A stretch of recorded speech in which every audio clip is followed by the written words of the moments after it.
Why do people listen to music? Simple. Because they enjoy it. Why do they enjoy it? Who knows? Maybe it puts them in a good mood. Maybe it connects them to something which they value. Or maybe they appreciate the craft behind it.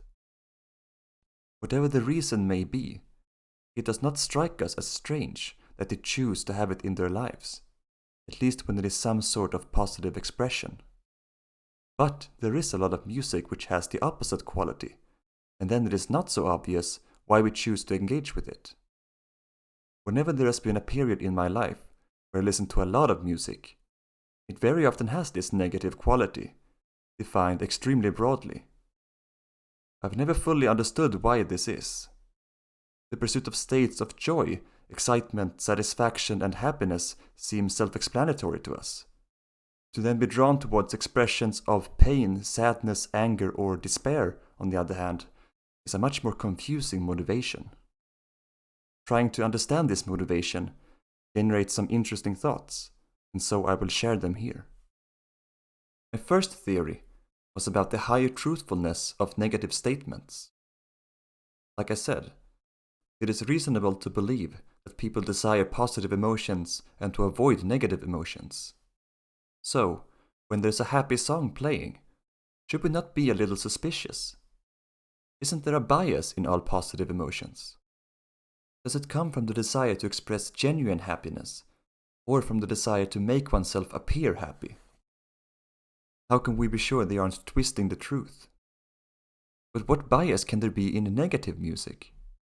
Since no one should wish to be unhappy, any expression of it, of pain, sadness, anger, or gloom, must then be genuine, and therefore more trustworthy as information. I made another observation that seemed to support this claim. I noticed that whenever someone would open up about a painful aspect of their life, something would happen to their speech. It would become slower, calmer, more unpredictable. People who would be joyful and rapid in their everyday speech would give an impression of being slightly thoughtless. But when describing something negative, often deeply personal, they suddenly started thinking hard about the correct words to describe the situation. Never mind that they would fail to find them.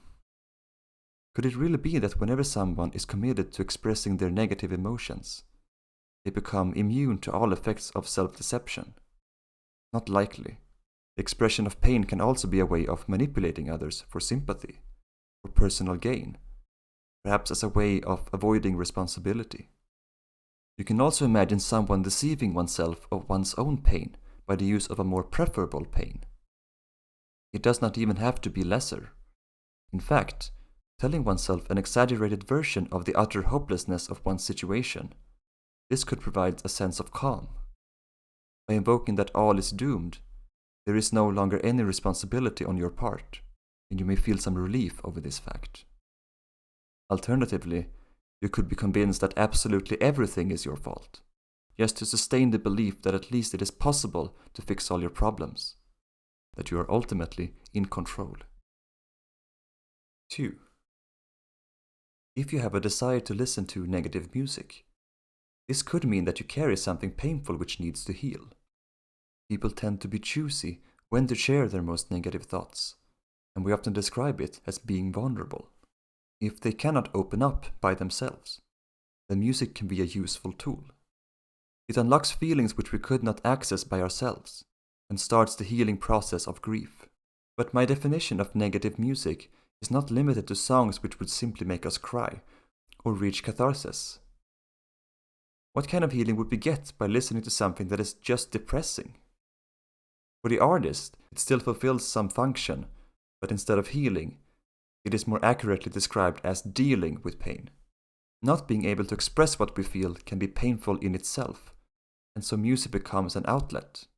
It helps us to hone in on the problem, making it more concrete and separable, as opposed to an ever-present vagueness. The same might be said of the suffering listener. There you have the additional benefit of satisfying the need to be understood. Knowing that there is someone else who feels in a similar way brings comfort. Perhaps the artist can express it not only more accurately, but also more beautifully, which makes it more bearable. For some songs, this may apply, but there are numerous examples of music which I either did not understand or that described a context that was clearly different from my own, yet I was still drawn to it. 3. With negative music, we can be tempted towards a despairing viewpoint of ourselves or of the world in general. If we were to yield to this message, then it makes sense that we should wish to avoid it.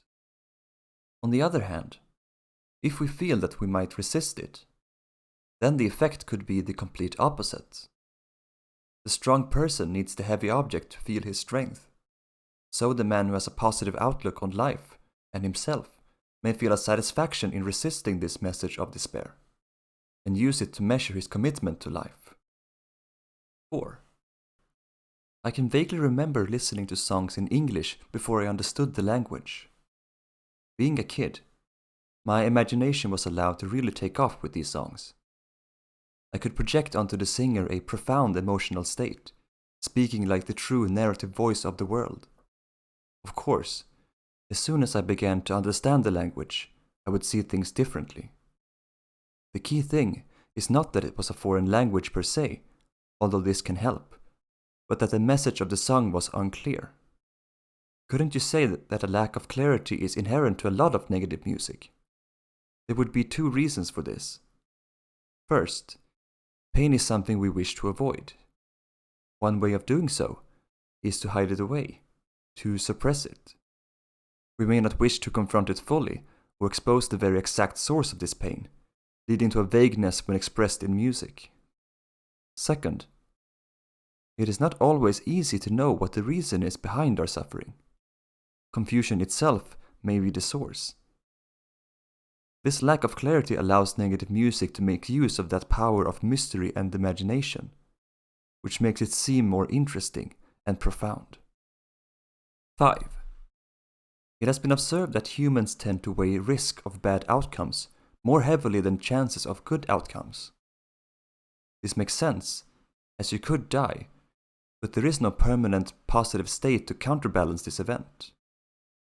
You can only continue to live. For this reason, could it be that negative emotions are in general stronger than positive emotions? Or rather, that we are more sensitive to them? And I would add another hypothesis on top of this, that listening itself might be more tightly linked to signals of distress. Is it not reasonable to speculate that the sense of listening developed primarily because it allowed the organism to detect danger coming from any direction? When the animal bows down its head to eat or drink, it must rely on the ears to not be caught by surprise. Perhaps negative music is more natural in this sense, so that these negative emotions are more easily triggered by sound. Taken together, is the attraction towards negative music just a fascination with the magnitude of its effect? Combined with some desire for grand expressions, either out of curiosity or tolerance, it could make sense to have this proclivity. If one wants to be emotionally moved, but does not care in which direction, rather the distance is what's important, then negative music could work as a more powerful stimulant. 6. We are likely more malleable as kids, and what we experience early on in life can have long-lasting effects on who we become. I've tried to go back and recollect what type of music that I was surrounded by when I was younger, especially what was playing on the radio in the early 2000s. I think you could argue that one of the many musical trends at the time was a wave of melancholy, sadness, and anxiousness. One thing that points towards this is the emergence of the emo identity, although this would only have been a late and superficial reaction in the very last stage of this trend. So could it simply be that exposure to culture at an early, critical age influences what type of music you listen to later on in life? Of course, not everyone reacts to cultural exposure in the exact same way. Not everyone from the same period has the same taste in music. It still becomes a question of personal nature to some degree. 7. Again, this has to do with environment, but at a more local level. When I was a kid, I became the secondary observer of a case of deep suffering that I could not understand. Not only that, but this was also on the conditions which many people strive for in order to reliably achieve happiness. I was not personally hurt by this event, but deeply disturbed by its existence.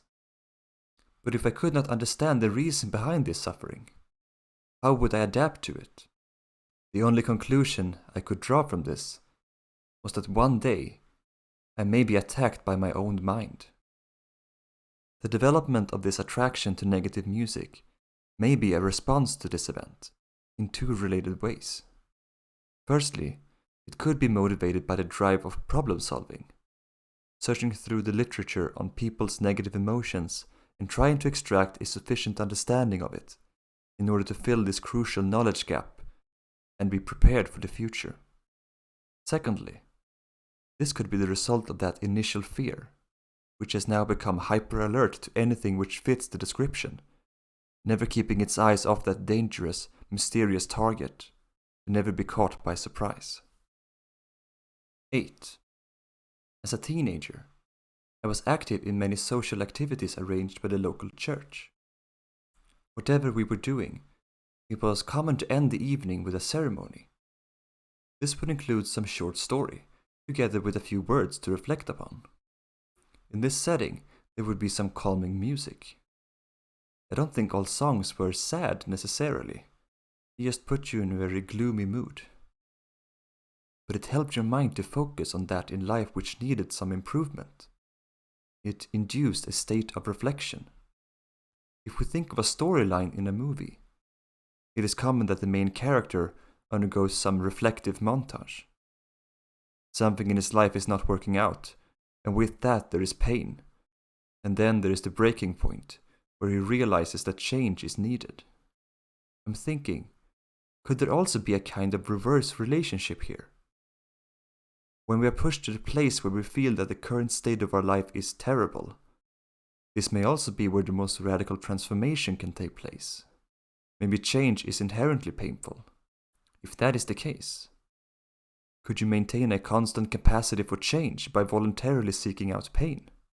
What I mean is that being drawn towards music which puts us in a depressing state could be the result of a nature which is optimized to remain open to a vast set of possibilities, that can readily make use of the mechanisms by which we abandon familiar territory to find something new.